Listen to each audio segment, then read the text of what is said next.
All right, you lot. Welcome to the West Ham Way YouTube channel. This is part of a new series called the FPL Road to Victory. I'm laughing inside because I'm going to struggle this year. I really, really am. But you can all laugh with me. We all need something to laugh about now. Obviously, let's not focus too much on the board or particularly Saturday's game. But let's have a look at the state of my fantasy team. Obviously, this is the first game week. You'd think it'd be a strong start from me, but quite clearly, I've seemed to have struggled quite a bit. Let's go off with the first man in goal, Martinez. Now, I genuinely thought, and I mean this from the bottom of my heart, that this guy was going to be Arsenal's first choice. It was a bang-on game against Fulham. It should have been. It was a clean sheet. That unfortunately, I think Leno started. So yeah, I missed out on that, which was horrific. He's going to Aston Villa now, which means clean sheet wise, he's probably going to go down.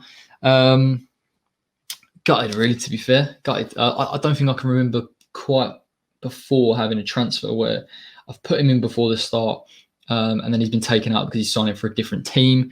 I was kind of hoping that he would start for Villa before they play, but clearly that's not going to happen. It's against FPL rules, I think. So, yeah, gutted I missed out on Martinez. That was 6 points that I've been denied.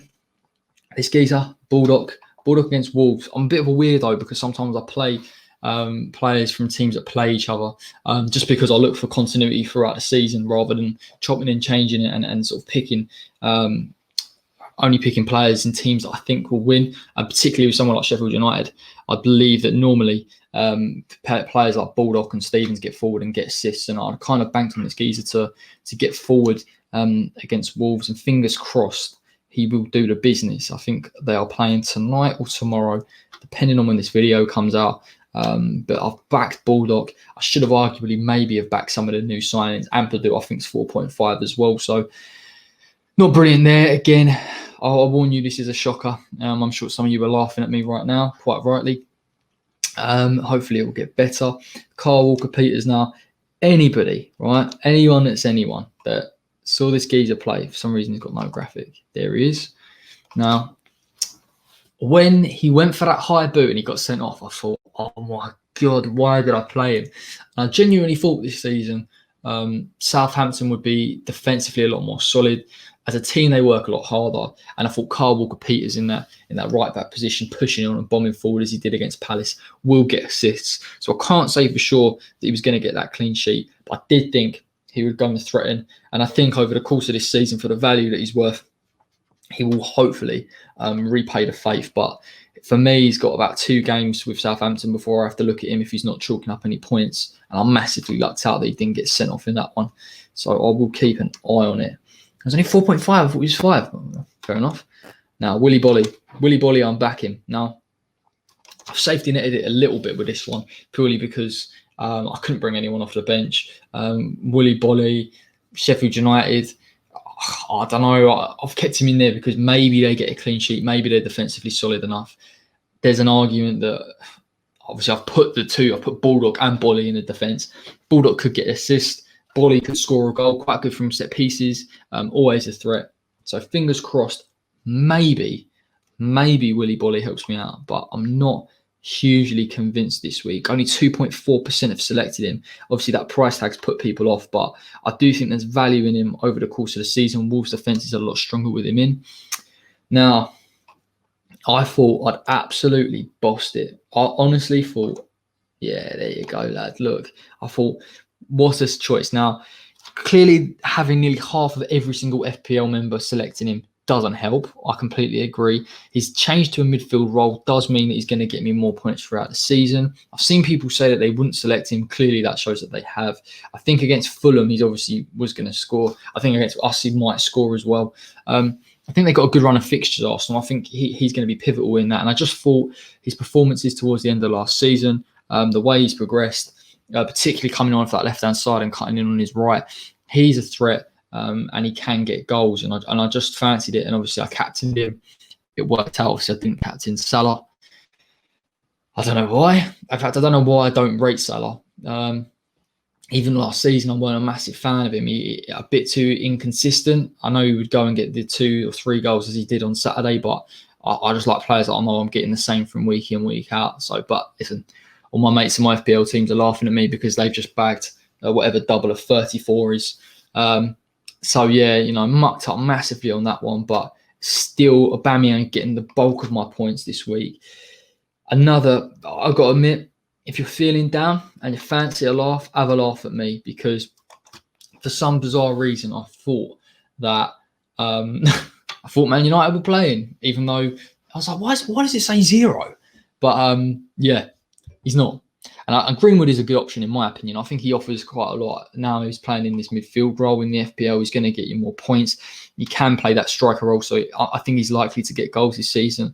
I think 7.9%. People won't really pluck through him because they think that the 7.5 compared to his previous price tag's hefty for a player that's a youth team that hasn't proven it consistently. But I do think Greenwood will come on this season. I do think it will pay dividends, very similar to how Jack Grealish played last year, where he would register a number of points, albeit a much cheaper option. I'm going to keep with Greenwood, obviously, going into the Palace game, because I think he scored. I think he either scored or created an assist, or maybe I'm just getting him mixed up with other United attackers, but he's still pivotal when he was last season, so I expect him to push on. Grady, D and Garner, I really thought, look at that, 0.6%. I feel like my West Ham bias has let me down massively here.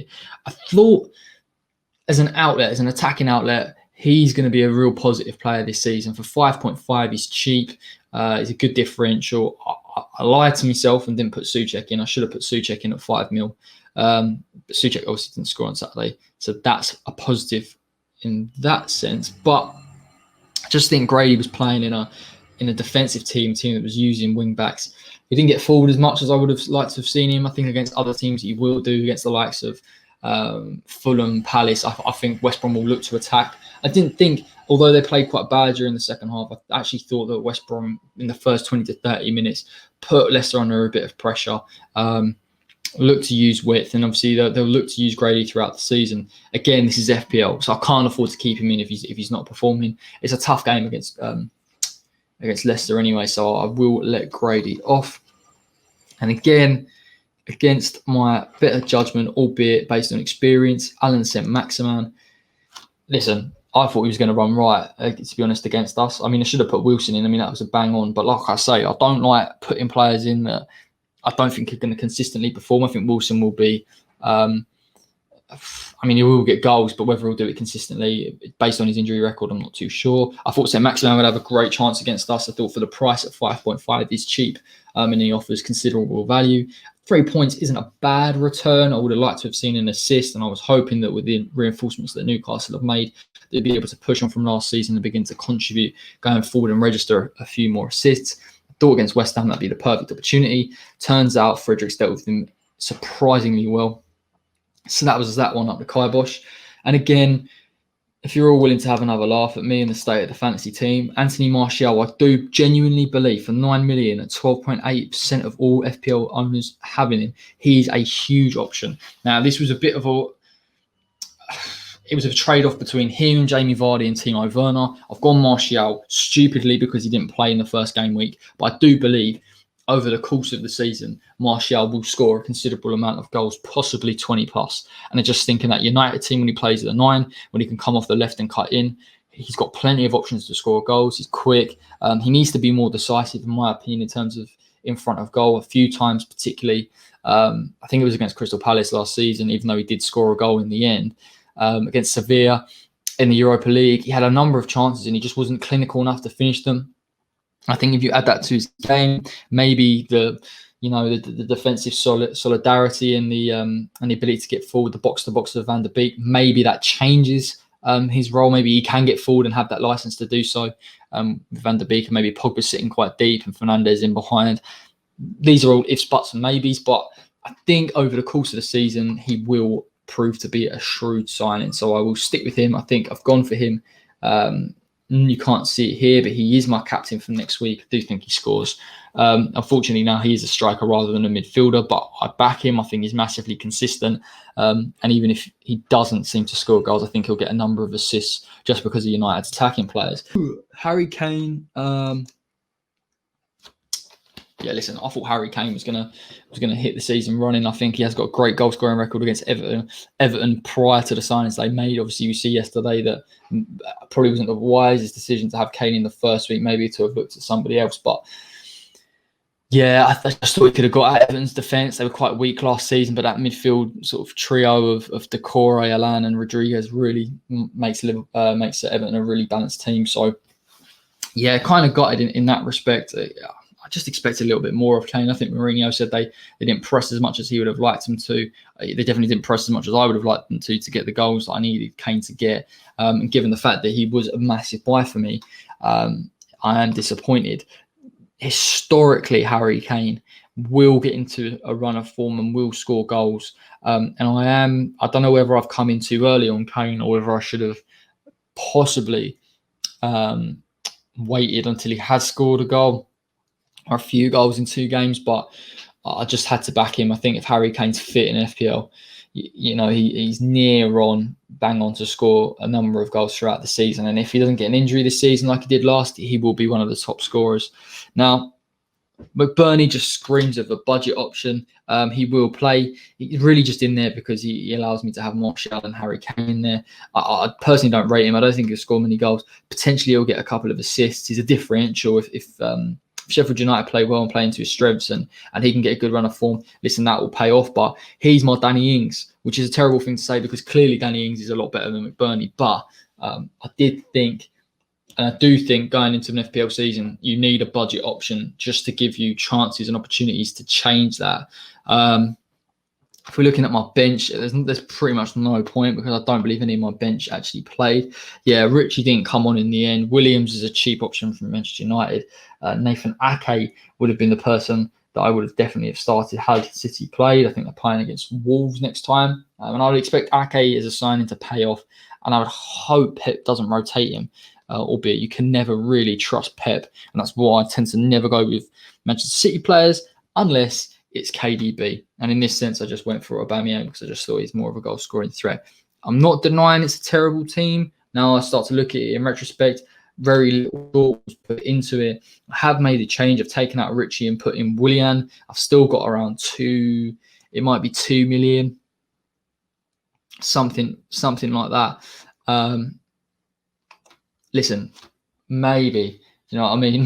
Maybe it will pay off. I think William will be a good signing in that team, particularly alongside Aubameyang. He got an assist and a goal. You'd hope that would continue. I hope that would give me a little bit of leeway going into this season. But that is the Road to Victory FPL Series 1, Episode 1. I'm going to do this every week. Let you know how I get on, irrespective of whether I've done all right or not. But listen, I love FPL, despite being absolutely woeful in the first few game weeks. I will pick up form. I've got an eye for it. And so fingers crossed by the time I get to game week 5, I've sussed a lot of this out. But as always, saying on a lighter note, till next time, take care.